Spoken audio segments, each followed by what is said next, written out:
John chapter 19. Then Pilate took Jesus and had him flogged.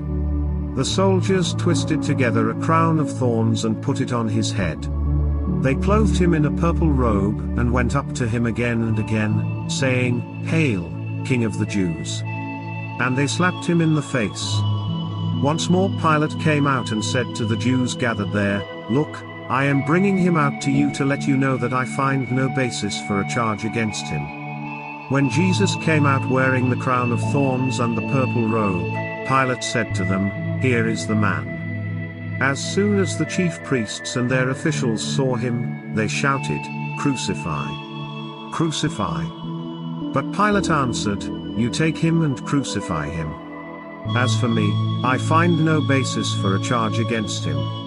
The Jewish leaders insisted, "We have a law, and according to that law he must die, because he claimed to be the Son of God."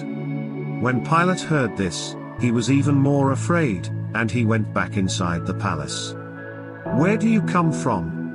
he asked Jesus, but Jesus gave him no answer. "Do you refuse to speak to me?" Pilate said. "Don't you realize I have power either to free you or to crucify you?" Jesus answered, "You would have no power over me, if it were not given to you from above.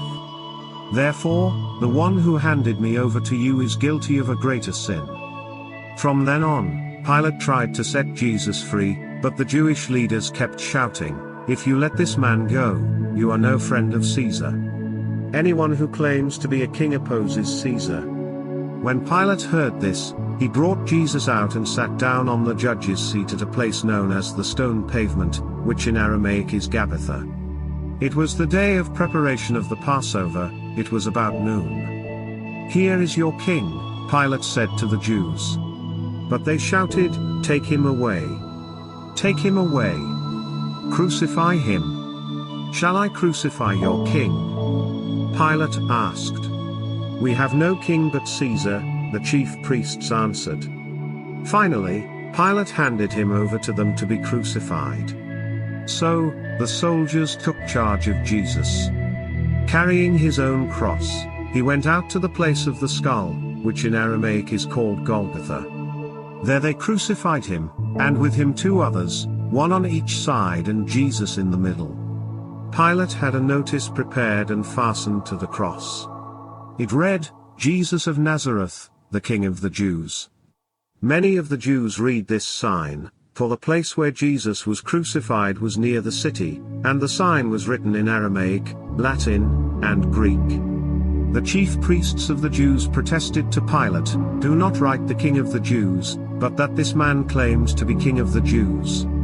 Pilate answered, "What I have written, I have written." When the soldiers crucified Jesus, they took his clothes, dividing them into 4 shares, one for each of them, with the undergarment remaining. This garment was seamless, woven in one piece from top to bottom.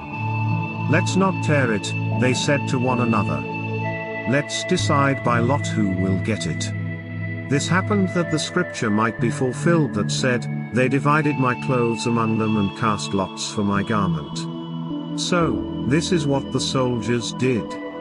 Near the cross of Jesus stood his mother's sister, Mary the wife of Clopas, and Mary Magdalene. When Jesus saw his mother there, and the disciple whom he loved standing nearby, he said to her, "Woman, here is your son," and to the disciple, "Here is your mother."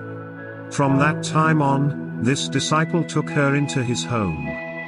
Later, knowing that everything had now been finished, and so that scripture would be fulfilled, Jesus said, "I am thirsty." A jar of wine vinegar was there, so they soaked a sponge in it, put the sponge on a stalk of the hyssop plant, and lifted it to Jesus' lips. When he had received the drink, Jesus said, "It is finished." With that, he bowed his head and gave up his spirit.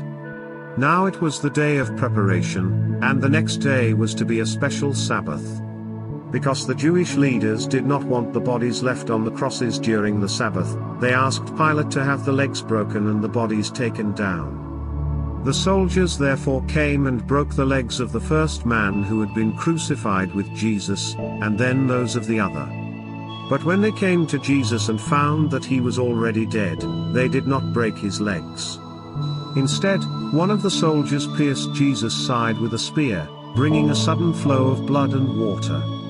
The man who saw it has given testimony, and his testimony is true. He knows that he tells the truth, and he testifies so that you also may believe. These things happen so that the scripture would be fulfilled, not one of his bones will be broken, and, as another scripture says, they will look on the one they have pierced.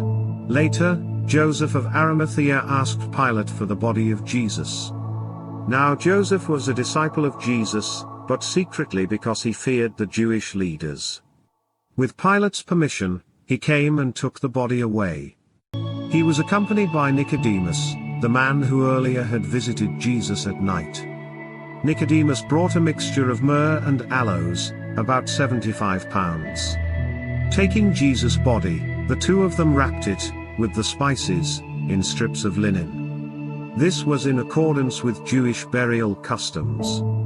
At the place where Jesus was crucified, there was a garden, and in the garden a new tomb, in which no one had ever been laid. Because it was the Jewish day of preparation and since the tomb was nearby, they laid Jesus there.